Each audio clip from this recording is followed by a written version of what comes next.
Bonjour, j'ai le plaisir d'accueillir Michel Assadourian. Bienvenue.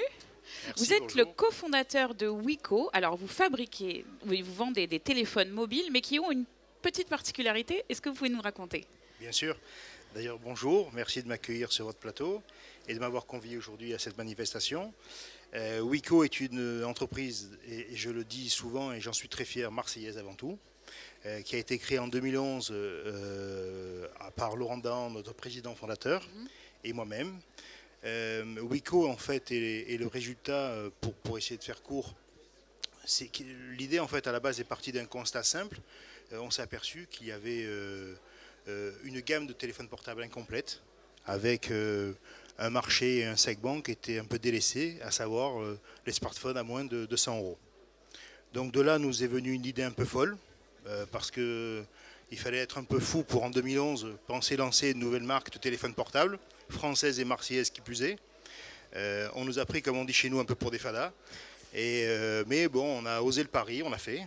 Et aujourd'hui, je suis fier d'avoir créé déjà 200 emplois à Marseille et d'avoir hissé Wiko à la 5e place européenne. D'accord. Si on donne d'autres chiffres, est-ce qu'on peut parler de chiffre d'affaires Ça, c'est beaucoup de chiffres. Non, Wiko représente en 2015, on a vendu à peu près 8 millions de téléphones portables. Oui. On est numéro 2 en France depuis 2013, derrière Samsung mais devant Apple. C'est quand même important de le dire parce qu'on le connaît peu.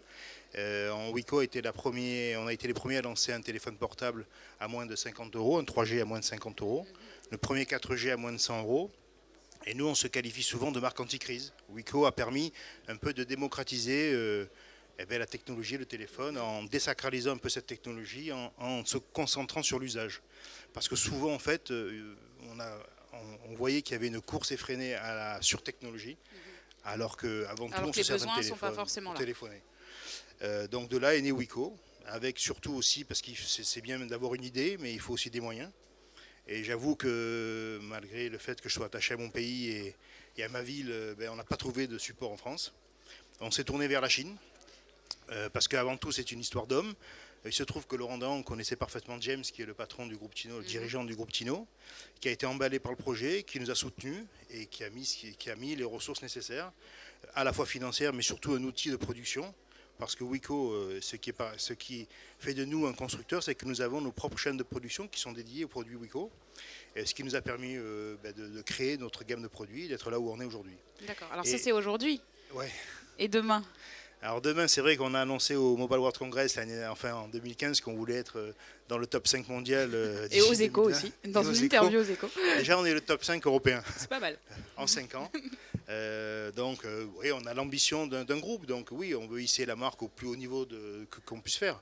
Après, si on n'est pas 5e en 2020, mais 8e, ça me suffira largement. Parce que je tiens aussi à le dire, et je ne remercierai jamais assez tous mes salariés. Parce que Wiko, c'est avant tout une histoire d'hommes et de femmes. Parce qu'on ne travaille pas chez Wiko, on vit Wiko. Et je les remercie tous et toutes. Car sans eux, sans leur passion, sans leur foi, sans leur dévouement, sans leur travail acharné au quotidien, on ne serait pas là où on est aujourd'hui. Le message est passé en tout cas. Merci beaucoup. C'est moi.